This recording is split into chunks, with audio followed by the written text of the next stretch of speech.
자, 앞쪽에서 송민구 원문을 해독을 했고 이제 중요한 부분 그리고 전반적인 내용을 이제 좀 요점이랑 같이 정리를 해보겠습니다. 자, 작품 개간 요거는 가사예요. 가사고 그다음에 서정 가사, 그죠? 자신의 정서를 노래한 그런 가사다. 가사 형식이 가사 좀 이따 얘기할게요. 그다음 전격 가사다. 전격 가사. 전격 가사가 뭐냐면 가사의 맨 끝 구절을 우리가 낙구라 그러는데 지금 여기 나오는 게 지금 마지막 구절이죠. 마지막 구절이 시조의 형식과 동일하게 시조의 종장과 동일하게 끝이 나면 전격 가사라 그래. 시조의 종장이 어떻게 끝나냐면 3, 5, 4, 3 이렇게 끝나죠. 근데 여기는 다섯 글자가 돼도 다섯 글자여도 되고 다섯 글자보다 넘어도 됩니다. 그러니까 지금 요 경우는 3643이죠. 3643. 그래서 어쨌든 요 부분, 요 구조를 봤을 때 전격 가사다. 전격 가사 이외의 가사는 우리가 변격 가사다 이렇게 얘기한다. 어쨌든 송민곡은 전격 가사다. 자, 그 다음에 이거 연군지사. 연군지사란 말이 임금을 그리워하는 그런 어떤 이야기란 뜻이에요. 그러니까 요 글은 사실 그러니까 이 글 자체는 하늘나라 옥황상제를 모시던 선녀가 인간 세상으로 어찌어찌해서 쫓겨내려와서 하늘나라 옥황상제를 그리워하는 내용으로 되어 있지만 그 배경에는 정철이 그 당시 왕에게 그죠 임금에게 뭔가를 밉보여서 관직에서 쫓겨나가지고 고향에 내려와서 왕을 그리워하는 내용으로 되어 있어요. 그래서 어쨌든 표면상으로는 여자가 남자를 사랑하는 그런 내용이지만 그 속의 내막에는 신하가 임금을 그리워하는 그런 내용으로 되어 있다. 그래서 연군지사다. 자, 그리고 송민곡이 사실은 굉장히 뛰어난 작품이라고 합니다. 우리 문학사적으로도 양반이 쓴 그림에도 불구하고 순우리말, 그죠? 우리말 구사가 절묘하다라는 말. 양반들은 원래 한글로 글 잘 안 썼어요. 편지 같은 데서나 생활문에서나 쓰지 중요한 글들은 전부 다 한문으로 썼는데 그에 반해서 이 글은 양반임에도 불구하고 순우리말로 아주 뛰어난 그 비유와 문학적 표현들이 많다는 거. 그래서 이 작품을 가사의 최고의 문학이다 이렇게 평가하는 사람들이 많습니다. 그리고 대화체다는 거, 대화체. 그리고 주제는 당연히 연군지정이죠. 아까 연군지사랑 똑같은 말. 임금을 그리워하는 마음. 이렇게. 자, 그렇게 알아두시고, 자, 그다음 가사의 형식에 대해서 기본적으로 알고 있으세요. 고등학교 1학년 와서 사실은 가사를 처음 보죠.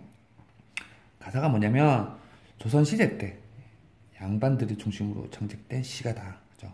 양반들이 짓던 노래인데 형식이 좀 특이한 게 3, 4조거나 4, 4조. 그러니까 세 글자, 네 글자거나 아니면 네 글자, 네 글자로 한 구를 형성하고 사음보를 쓰고. 그러니까 여기까지는 사실 시조와 같아요. 시조. 시조는 요걸 세 줄만 쓰는 거지. 3, 4조, 4, 4조, 사음보, 3장 6구 쓰는 게 시조인데 가사는 3장이 아니고 연속체.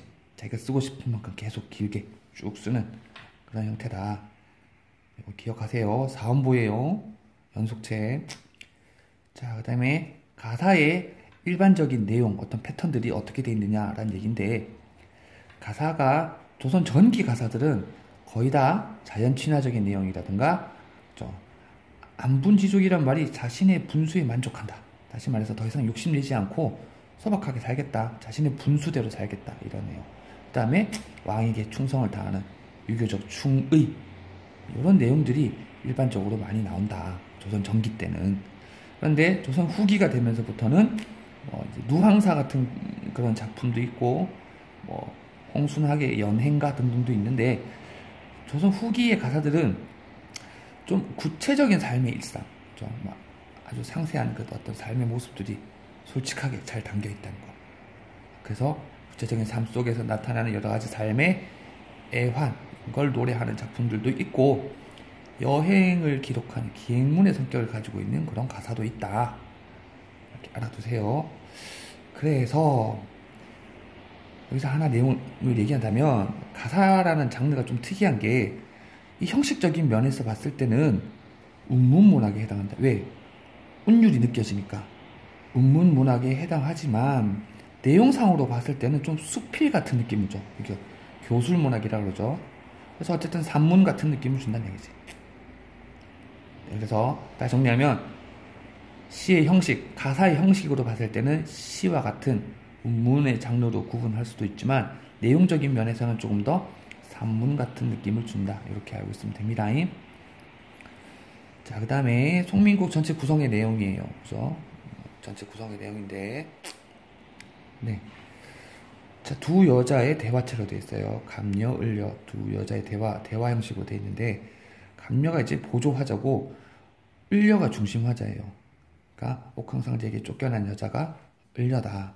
그래서 내 얘기 좀 들어봐라. 그러면서 이제 이야기를 하고 있죠. 자, 그래서 을녀가 원래는 하늘나라 선녀였는데, 하늘나라에 있는 옥황상제를 그리워하는 그런 내용으로 되어 있다. 근데 사실 이거는 이 정철의 마음을 대변하는 거지. 을녀는 자기가 신하였는데 높은 관직에 있었는데, 그러니까 임금에게 쫓겨난, 그러니까 관직에서 쫓겨난 그런 상황이고, 옥황상제는 임금을 나타내는 이런 구조로 되어 있다는 거. 그래서 이 그리움은 남녀간의 사랑일 수도 있지만 이 관계를 본다면 임금을 그리워하는 영군지죠. 다시 말해서 이런 거 우리가 충신연주지사 또는 연군지사라 그래요. 충성스러운 신하가 임금을 그리워하는 그런 이야기, 이런 식의 내용들, 이런 스토리들을 충신연군지사 또는 충신연주지사 뭐 이런 말 써요. 어쨌든 그런 구조로 되어 있다는 거.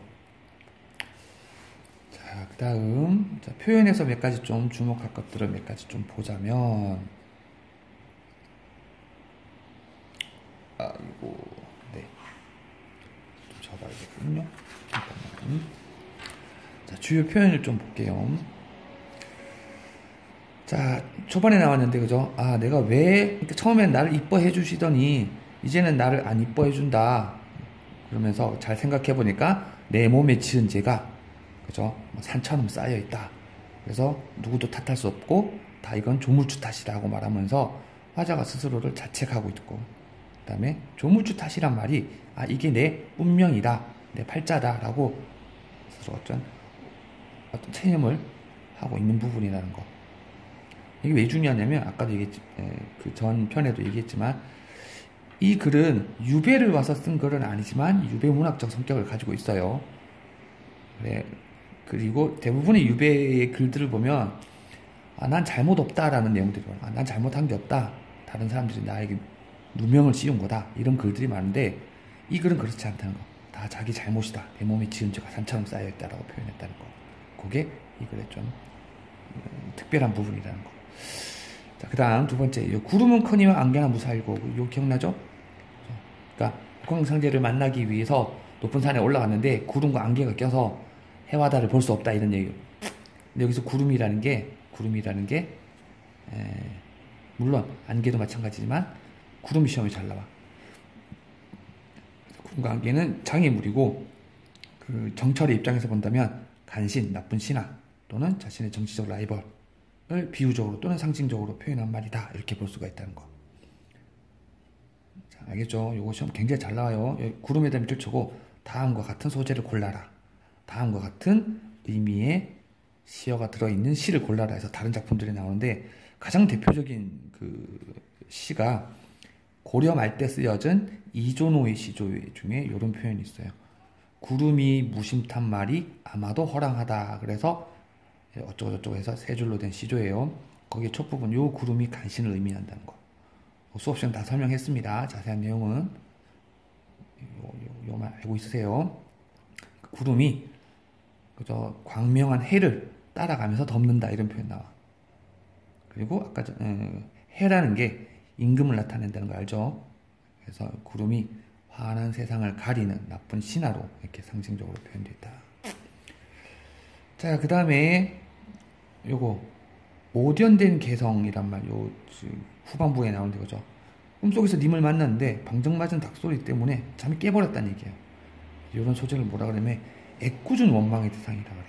애꿎은 원망의 대상이란 말이 무슨 말이냐면, 진짜로 이 닭이 잘못한 건 아니잖아. 닭은 그냥 꽃기호하고 그냥 자기가 울 시간이 돼서 그냥 꽃기호 한 건데, 다 닭 잘못이다 라고 그런 식으로죠. 원망을 갖다 하고 있지만 그 말 그대로 그냥 괜한 원망, 괜한 시비를 거는 거지.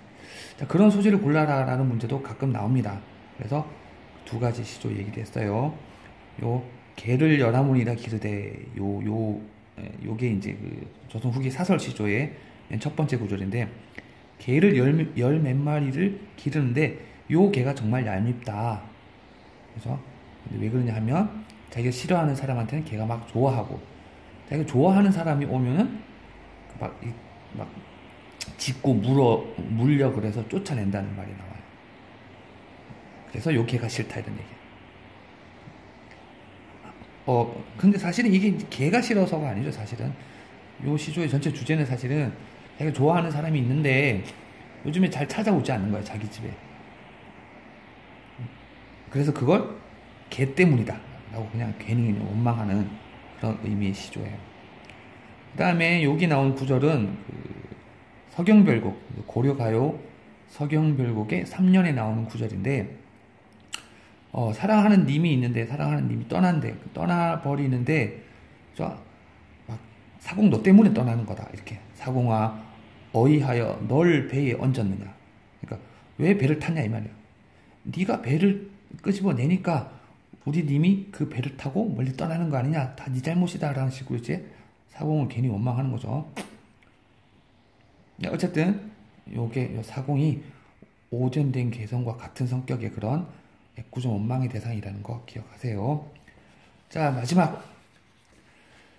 자, 각시님 다리아 커니와 구준비나 대소서, 그죠? 여기 나오죠. 그러니까 이게 이제 마지막에 감녀가 을려에게 위로해주는 마지막 멘트였는데, 그죠? 죽어서 달이 되겠다 그러더니, 아니, 달 말고 구준비가 되라 이렇게 얘기했어. 이게 무슨 위로냐 본다면, 자, 보세요. 달은 멀리서 님을 바라보기만 하는 존재다. 그죠? 그리고 가까이 갈 수 없는 절망감에서 드러낸 말이야. 가까이 갈 수 없으니까 멀리라도 바라보고 또 님을 지켜주겠다. 라는 그런 소극적인 마음에서 나온 표현이지만, 그걸 들은 감녀는, 그죠? 을려를 위로할 때, 야, 무슨 달빛이냐. 구준비가 되라. 왜? 슬픈 비가 되라는 얘기지. 왜? 비로 뚝뚝 떨어지면서 님의 근처에, 님의 몸에 이렇게 뚝뚝뚝 이렇게 눈물을 흘리듯이 가까이 다가가란 말이에요. 그러면서 당신의 슬픔을 직접적으로 가까이 가서 전해라 라는 어떤 그런 적극적인 마음이 담겨있는 거죠. 님에게 조금 더 가까이 다가서고 너의 슬픔을 좀 더 가까이 가서 전해라는 뜻의 그런 의미의 구준비다라는 거. 요거 두 개가 어떤 차이가 있는지 정확하게 알고 있으세요? 자, 어쨌든 핵심되는 요령, 시험에 잘 나오는 부분들을 한번 짚어봤습니다. 완전히 100% 다 알 때까지 반복해서 공부들 해주세요. 마치겠습니다.